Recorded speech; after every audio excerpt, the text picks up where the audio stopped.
Vota e sotme është e qartë që është pasojë e një presioni qytetar.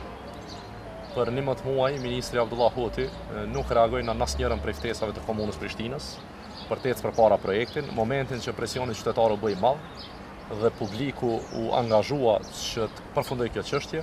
Sot e kemi një vendim të kuvendit komunal të përkrahur nga LDK-ja, që pak a shumë është në kuadër të asaj që kemi thënë që 11 muaj. Por ne jemi të gatshëm ta bëjmë edhe këtë vendim, në mënyrë që të ecën autobusat përpara, të blehen këta autobus, të sillen këta autobus në Prishtinë.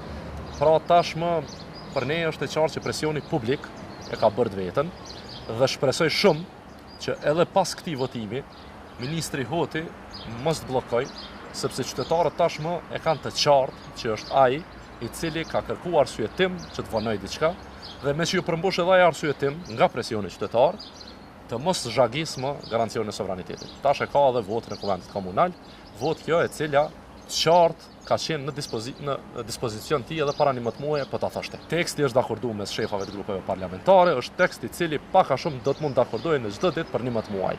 Por Abdullah Hoti deri dje nuk tregoi sakt çka i duhet, dhe kur tregoi sakt çka i duhet e kemi të qartë që i duhet një letër për të larë marrën.